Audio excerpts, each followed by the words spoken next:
రక్షకుడును మన ప్రభునైన యేసుక్రీస్తు నామంలో మీ అందరికీ హృదయపూర్వక వందనములు. ఈరోజు దేవుని వాగ్దానము కొరింథీయులకు రాసినటువంటి మొదటి పత్రిక 9వ అధ్యాయము 16వ వచనము. నేను సువార్తను ప్రకటించుచున్నాను, నాకు అతిశయ కారణము లేదు. సువార్తను ప్రకటింపవలసిన భారము నా మీద మోపబడి ఉన్నది. అయ్యో, నేను సువార్తను ప్రకటింపక పోయిన ఎడల నాకు శ్రమ. హల్లెలూయా. మరి ఇక్కడ మనం కనుక చూస్తే అపోస్తలుడైన పౌలు గారు ఆయన నిశ్చయించుకున్నటువంటి దాన్ని, ఆయనకు దేవుని పైన ఉన్నటువంటి ప్రేమను, సువార్త పైన ఉన్నటువంటి ఆయన యొక్క భారమును లేదంటే ఆయన యొక్క బాధ్యతను నెరవేరుస్తున్నట్టుగా మనం ఇక్కడ చూస్తూ ఉంటాం. నిజమే కదా.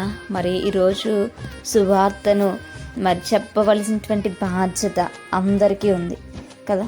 మరి మనము సువార్తను ప్రకటించేటువంటి వారముగా ఉంటామా? యేసుక్రీస్తు వారిని గూర్చినటువంటి వార్త మనము లోకానికి చాటేటువంటి వారముగా ఉండాలి. ఆయన మనకి ఇచ్చినటువంటి మరి ఆజ్ఞ, చివరి ఆజ్ఞగా కూడా మనం దాన్ని కన్సిడర్ చేయొచ్చు. మరి మనం అందరం కూడా ఆయన లోక రక్షకుడు అని చెప్పి, ఆయన మన కొరకు ప్రాణం పెట్టాడు అని చెప్పి, మరి నశించిపోతున్నటువంటి జనాంగానికి మనము చెప్పవలసినటువంటి బాధ్యత కలిగి ఉన్నాం. కాబట్టి మనము మన బాధ్యతను నెరవేర్చేటువంటి వారముగా ఉండాలి.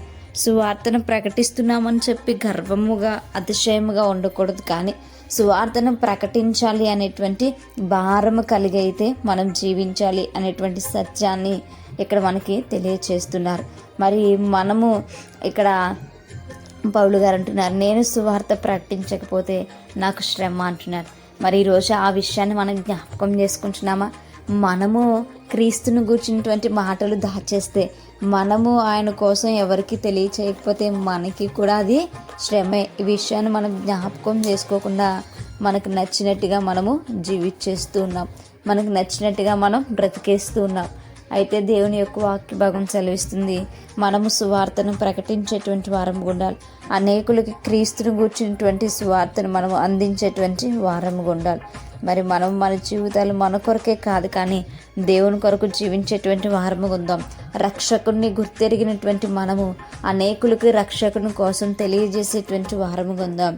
మరి మనము మన సమయాన్ని దేవుని కొరకు కేటాయించేటువంటి వారముగా ఉందాం. అటువంటి కృప దేవుడు మనందరికీ కూడా అనుగ్రహించునుగాక. ఆమేన్. ప్రార్థించుకుందాం.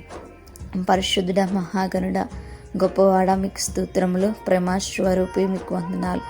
నిజమే ప్రభా, అయా మీ కోసం నాయనతలకు మేము చెప్పేటువంటి వారముగా ఉన్నట్టుకుని సహాయం దయచేయండి. మీలో మమ్మల్ని ఎదిగించండి, ఫలింపచేయండి. మీ యొక్క నాయన కృపను నాకు, మాకు, మా అందరికీ దయచేయమని అయ్యా తన సువార్తను ప్రకటించి అనేక మందిని నీలోనికి నడిపించేటువంటి ధన్యత మా అందరికీ సహాయం దయచేయమని, మా బాధ్యతను మేము గుర్తెరిగి నమ్మకంగా చేయుటకుని సహాయం దయచేయమని ప్రార్థన దయచేసి మీ పాదశాన్ని చేర్చుకోమని యేసయ్య అతి పరిశుద్ధ నామములో అతి మిక్కిలినముగా బ్రతిమలాడి వేడుకుని పొంది ఉంచున్నాం మా ప్రియ పరలోకపు కన్న తండ్రి. Praise the lord everyone. May God bless you all.